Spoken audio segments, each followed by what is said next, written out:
Hello my dear friends, मैं आपके अपने YouTube channel start to prevent learning English class में मैं अमित कुमार आप सभी व्यूवर्स एवं लर्नर्स का हार्दिक स्वागत करता हूं। जैसा कि दोस्त हम लोग क्लास 4 में 14 लेसन तक यानी 14 लेसन तक पहुंच चुके हैं और 14 लेसन में जो है हम लोग आज क्वेश्चन आंसर पार्ट को करने वाले हैं। तो आप जितने भी व्यूवर्स हैं तैयार हो जाए कॉपी कलम लेकर के और किताब के साथ। और अभी आप लोगों के बीच जो है हम क्वेश्चन आंसर पार्ट को बेहतरीन ढंग से रखने वाले हैं। तो आप जो भी लर्नर्स हैं, जो भी व्यूवर्स हैं, आप निश्चित रूप से जो है कॉपी कलम लेकर के बैठ जाएंगे और पूरी अच्छी तरह से समझेंगे, जिससे कि आपको बिल्कुल मदद मिलेगी। और जो भी मदद मिलेगी आप कमेंट ज़रूर करेंगे एकदम। तो चलिए चलते हैं अपने क्लास की ओर। तो क्लास में हम लोग C.3 पर पहुँच चुके हैं। C.2 तक जो है अगर आप लोगों ने नहीं देखे हैं तो आप देख लें पिछले वीडियो क्लास से। तो चलिए चलते हैं। C.3 में कहा जा रहा है आंसर द फॉलोइंग क्वेश्चंस, अर्थात नीचे दिए गए प्रश्न का उत्तर दीजिए। तो इसमें जो है हमको उत्तर देना है और पूरा एकदम इसमें ये नहीं बताया गया है कितने शब्दों में, तो हमको जितना शब्द सही लगेगा उतना शब्द में इसका आंसर देना है। तो इसमें कहा जा रहा है क्वेश्चन में what does the cock do after living his nest, अर्थात घोंसला छोड़ने के बाद कॉक क्या करता है, मुर्गा क्या करता है। तो इसके आंसर को जो है आप लोगों के लिए हमने एकदम नोटबुक के ज़रिए मैं आपको यहाँ पर प्रोवाइड कर रहा हूँ। आप अच्छी तरह से जो है इसको नोट कर लेंगे और इसको कंप्लीट करने की पूरी तरह से तैयार करने की कोशिश करेंगे। तो चलिए चलते हैं, समझते हैं। कहा जा रहा है आंसर में कि ही फ्लैप्स हिज विंग्स, यानी कि घोंसला छोड़ने के बाद वो अपने पंखों को फरफराता है।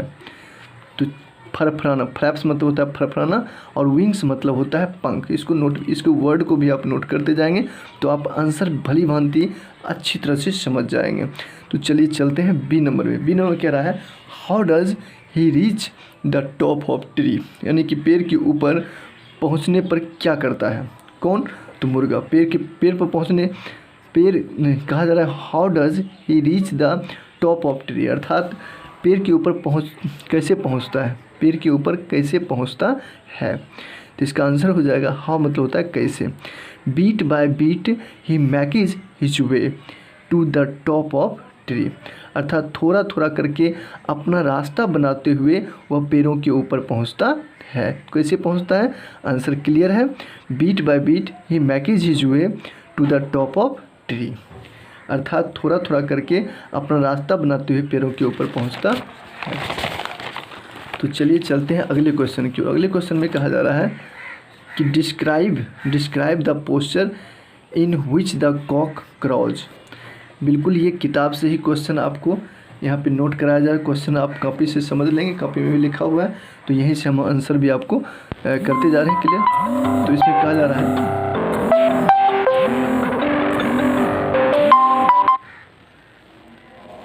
सी नंबर में कहा जा रहा है कि describe the posture in which the cock crows, अर्थात कॉक अपने बांग देने के लिए, अपने आवाज़ को बोलने के लिए वह उसका पोस्चर जो होता है कैसा होता है वर्णन करें। उसके शरीर का जो स्ट्रक्चर होता है, पोस्चर होता है, वो किस प्रकार से हो जाता है। तो इसमें हम बताएंगे the cock crows raising its neck tail foot and comb, अर्थात मुर्गे की जो है क्रॉज बांग देते समय, आवाज़ करते समय राइजिंग उसका उठा हुआ होता है, नेक टेल फुट एंड कॉम्ब, अर्थात गर्दन, पूँछ, पैर और कलगी उसका ऊपर होता है। चलिए इस प्रकार से हम लोग अगले क्वेश्चन पर चलते हैं, तो आप इसको समझ लिए होंगे। अगला है how can you relate your life with what of a cock, आप अपनी ज़िंदगी की तुलना कॉक से कैसे कर सकते हो, कॉक की ज़िंदगी से कैसे कर सकते हो। एक cock loves flying here and there, अर्थात मुर्गा जो है प्यार से इधर यहाँ वहाँ प्यार से उड़ता है। आई ऑल्सो, मैं भी उसी प्रकार, लव टू प्ले मतलब प्यार से खेलता हूँ, एंड रोम हियर एंड दियर, और यहाँ वहाँ घूमता टहलता हूँ। इस प्रकार से इसका आंसर हो जाएगा दोस्त। तो आप इसको नोट कर लेंगे। आगे जो है हम लोग अगले क्वेश्चन आंसर की ओर बढ़ेंगे। अगले क्वेश्चन आंसर में है चलिए अब हम लोग जो है डी पॉइंट से आगे बढ़ेंगे। डी पॉइंट में कहा जा रहा है लेट्स इंक्रीज वर्ड पावर, अर्थात आप अपने वर्ड पावर को इंक्रीज करें, बढ़ाएं। तो इसमें क्वेश्चन है match the words under column A with their meanings given under column B, अर्थात कॉलम ए का मिलान कॉलम बी के साथ करें। कॉलम ए में वर्ड्स हैं और इसके कॉलम बी में जो है दिया हुआ इसके डिस्क्राइब है यानी वर्णन है। तो इसके मीनिंग दिए हुए हैं, तो इसके मीनिंग से आपको मैच करना है। जैसा कि सबसे पहला आप देख पा रहे हैं फ्लैप्स, फ्लैप्स का हो जाएगा मूव्स अप एंड डाउन और फ्रॉम साइड टू साइड, अर्थात ऊपर नीचे करना और साइड टू साइड अगल बगल घुमाना। इसी को पक्षियों की क्रिया जो है इसको फ्लैप्स कहा जाता है। पक्षियों की इस क्रिया को क्या कहते हैं? फ्लैप्स। तो इसका ये जो है मैच हो जाएगा, मिलान कर देंगे। अगला है विंग्स, विंग्स मतलब होता है पंख, और पंख का जो है रियल मीनिंग हो जाना चाहिए the part with which A bird flies, अर्थात पक्षी जो उड़ते हैं, पक्षी जिससे उड़ते हैं उसके जो भाग हैं उसी को क्या कहते हैं? विंग्स। एस्टर्स, एस्टर्स मतलब होता है अकरकर। वाल्क प्राउडली, वाल्क प्राउडली गर्व के साथ जो वाल्क करते हैं, इसके इस प्रतिक्रिया को एस्टर्स बोला जाता है इंग्लिश में, जिसका हिंदी होता है अकरकर।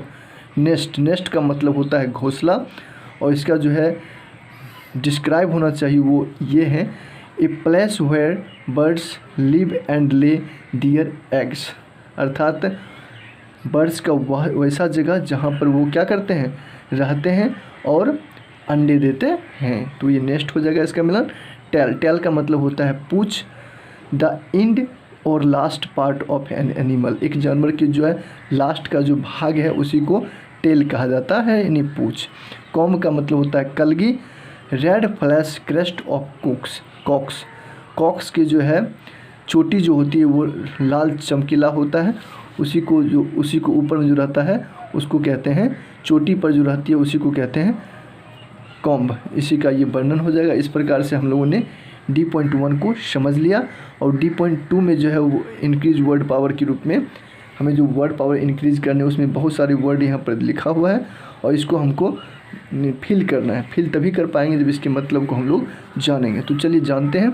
जैसा कि इसमें लिखा हुआ है my father dash for office at 9 AM, अर्थात 9 AM में जो है हमारे पिताजी अपने घर को छोड़कर कहाँ जाते हैं? ऑफिस जाते हैं। तो यहाँ छोड़कर शब्द का प्रयोग हो रहा है, तो लीव्स हो जाएगा।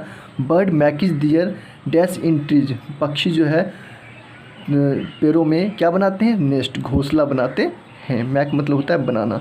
ए बर्ड फ्लाइज, आप देख पा रहे हैं बॉक्स में जो फ्लाइज लिखा हुआ उस फ्लाइज को इसमें फिल करना है।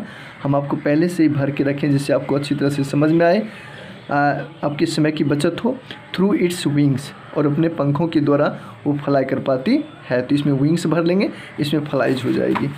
अगला जैसे कि आप देख पा रहे हैं 4 नंबर में, तो 4 नंबर में इस प्रकार से है दिस ट्रेन स्टॉप्स, यहाँ पे स्टॉप्स आप बॉक्स में देखेंगे स्टॉप्स लिखा होगा। दिस ट्रेन स्टॉप्स, अर्थात ट्रेन रुकता है at Patna junction, Patna junction पर। You can board the train from here, और वहाँ से सवार करके फिर चलता है। तो इस प्रकार से यहाँ पर बोर्ड हो जाएगा। अगला है a parrot eats mango bit by bit, अर्थात एक तोता जो है आम को थोड़ा थोड़ा करके खाता है, यानी बीट बाय बीट इसमें हो जाएगा।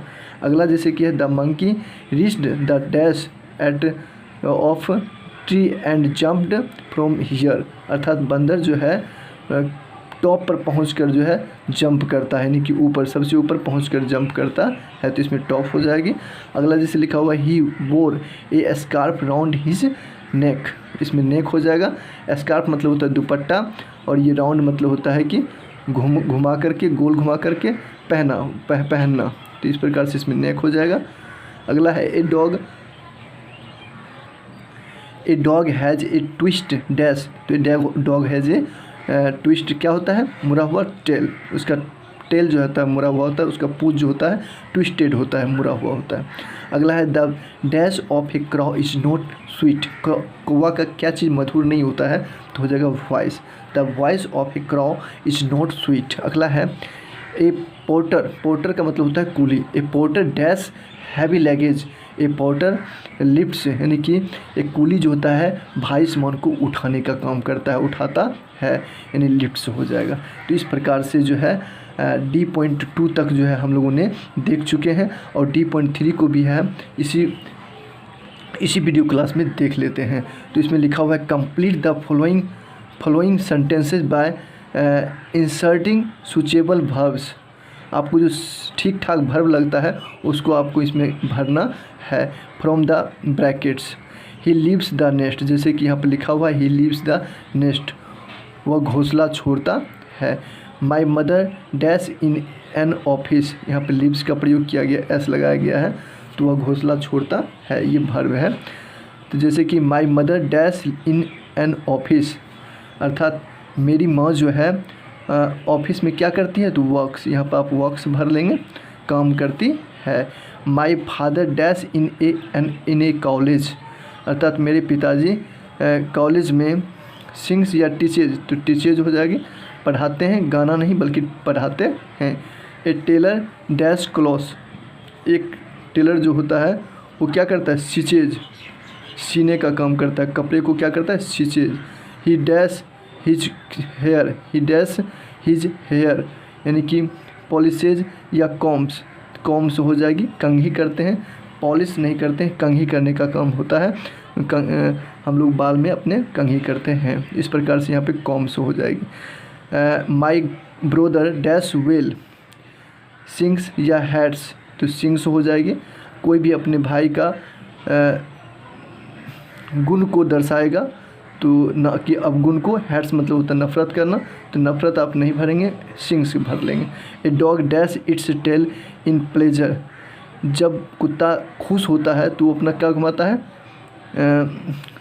टेल इन प्लेजर ना, यानी कि वेग्स हो जाएगी, घुमाता है।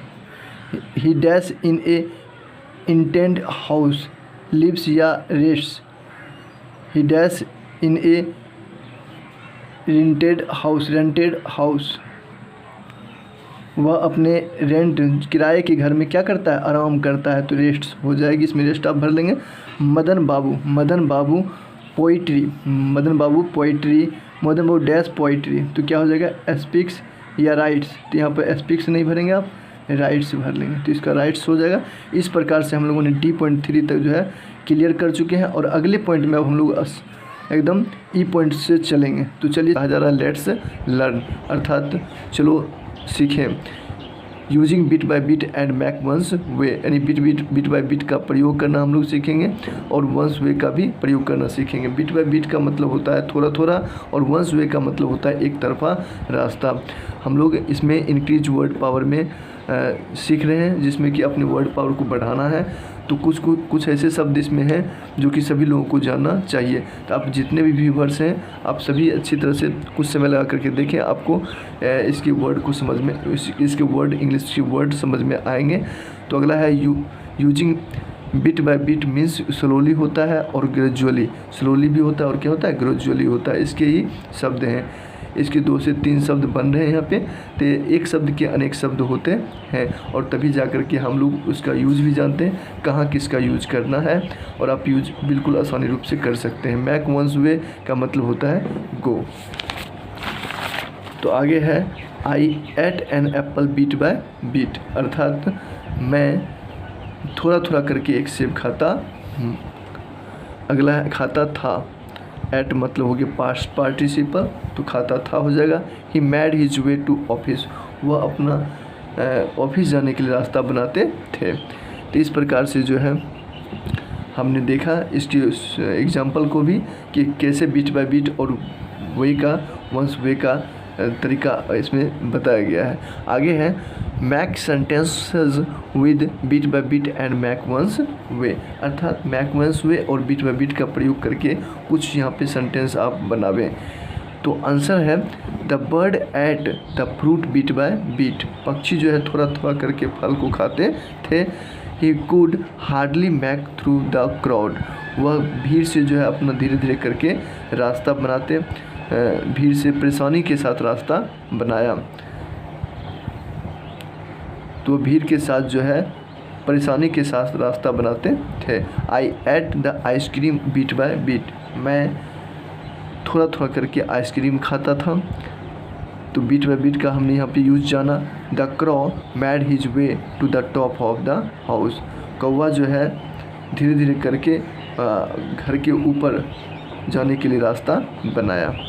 तो इस प्रकार से हमने देखा कि बीट बाय बीट और वंस वे का यूज। और आगे जो है हम लोग लेट्स डू, इसके अगले पार्ट में एफ पॉइंट में हम लोग देखेंगे। मैक लिट्स यहाँ पे है of wild birds and pet birds, अर्थात यहाँ पे लिस्ट बनाने के लिए कह रहा है विल्ड बर्ड्स का और पेट बर्ड्स का। तो हम लोग फर्स्ट पार्ट में देखेंगे, यहाँ पे 2 बटा हुआ है, यानी कि विल्ड बर्ड्स को, विल्ड बर्ड्स मतलब होता है जंगली पक्षी और पेट बर्ड्स का मतलब होता है पालतू पक्षी। विल्ड बर्ड्स हो गया कक्कू, एस्पैरो, गूज, गूज मतलब होता है बत्तख, स्वान, आउल मतलब उल्लू, बल्चर, बल्चर मतलब होता है गिद्ध, और पीकॉक, पीकॉक का मतलब तो पता ही आप लोगों को, पीकॉक मतलब होता है मोर, क्रॉ मतलब कौवा, ईगल, बैट, बैट मतलब होता है चमगादड़, ऑस्ट्रिच, ऑस्ट्रिच, हॉक, क्या पढ़ेंगे इसको, हॉक, ऑस्ट्रिच मतलब होता है शुतुरमुर्ग और हॉक मतलब होता है बाज, कक्कू मतलब कोयल। तो इस प्रकार से विल्ड बर्ड्स का आप लोग अच्छी तरह से लिस्ट तैयार कर लेंगे। और अगला है पेट बर्ड्स। पेट बर्ड्स में हम लोग लिखेंगे पैरोट, हैन, डक, डक मतलब भी होता है डक, और यहाँ पे हो गया पिजन, आउल, डव, कॉक। तो इस प्रकार से आप जो है पेट बर्ड्स के आप लिस्ट तैयार कर लेंगे, ठीक है। तो इस प्रकार से जो है हम लोग यहीं पर जो है अपनी चैप्टर्स यहाँ पे एंड होती है। तो यहीं पे अपनी बानी भी हम ख़त्म करेंगे। और बानी ख़त्म करने से पहले हम आपको बता दें कि आप जितने भी व्यूवर्स हैं लर्नर्स हैं मेरे साथ बने रहेंगे, क्योंकि ये क्लास आपकी यही नहीं रुकने वाली है। कुछ दिनों के बाद जो ये क्लास पूरी क्लास जो है 4 क्लास का जो है पूरा ख़त्म हो जाएगा। तो आप लोग पूरे नोट्स को